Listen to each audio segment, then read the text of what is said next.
This game, I'm not too sure how I feel about it. Not right now.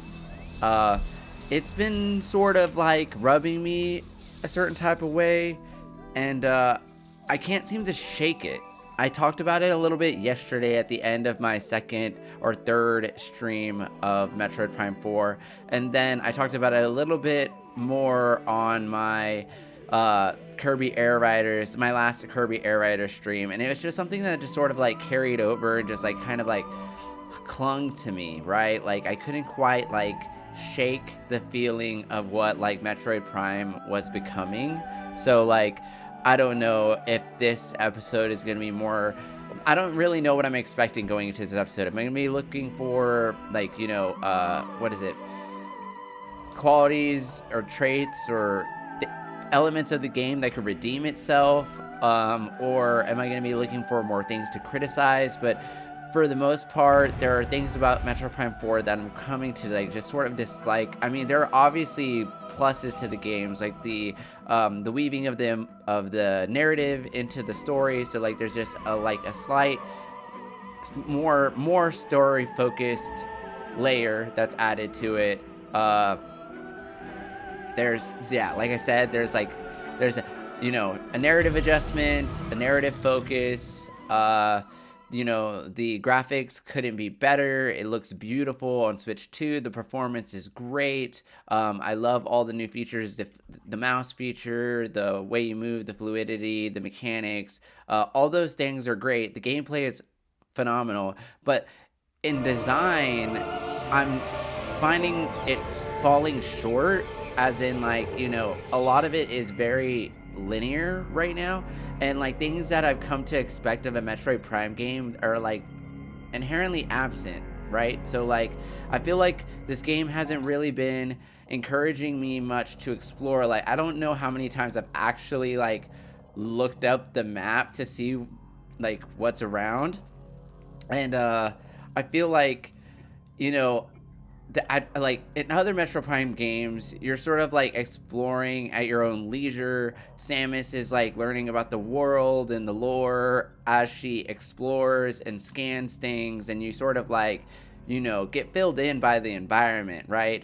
And you sort of stumble upon secrets and things, and you figure things out on your own, and it's very exploration focused. So like, I mean, I get that like they're tying in like this narrative focus where there's like actually some story to this game, whereas in past games like there wasn't like as much story but like more lore focus. Excluding if that's the case with the third game, Corruption, please note I've not played that game, so I'm not lumping that in with that game. I've only played Metroid Prime 1 and 2, so like bear with me. But like it's the, you know, where you come to expect from a Metroid Prime game is that you know, like you're exploring these exotic environments, and you're like encouraged to look through everything. You're encouraged to backtrack, and like the environment is really immersive and, you know, something that you want to enjoy. But there's just elements of this particular game that are just too tight, I'd say. Like we're following a very narrative, not narrative, but very linear flow. And I mean, something like this is not something that I would come to expect, even if they were trying to like make this more of an open world game. If they were trying to make this more of an open world game where it was like more like Breath of the Wild, for instance, where there is like, you know, some narrative, but like it's very, very focused on exploration, or like Tears of the Kingdom, where there is a story, but it's very, very focused on narrative. Boom, that's not what I meant to say. It's very, like where there's some narrative, but they're very, very focused on exploration. That is to say, like this game is not going in that direction. It's too linear to be like that. Like right now, I feel like it's way too linear. I'm not being encouraged to explore as much as I would like to. I feel like I'm just, yeah, that's what I was trying to say, was that like it feels really tight in terms of between checkpoints. I feel like I'm trying to rush through the game to get to the parts where I can explore, but right now I'm not like really interested in exploring this Volt Forge. There's like nothing really going on here. It feels very generic in design.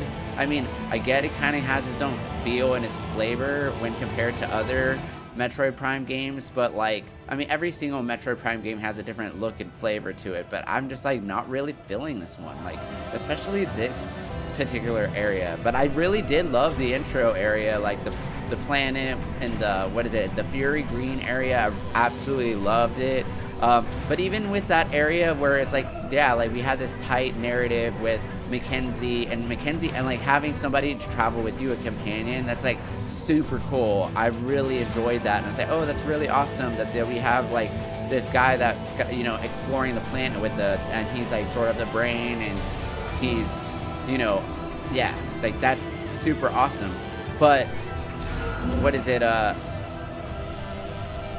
with that being said, when we got to the Volt Forge, I feel like we have this very narrative progression, and even as we're getting more power-ups, I still like don't feel like I want to be here. I like think this part of the game is very mediocre at best, but I mean, I'm hoping that as we continue to explore and enjoy other parts of the story, there might be some like redemptive qualities that start to shine through that make this game stand out a little bit more. But that's just me.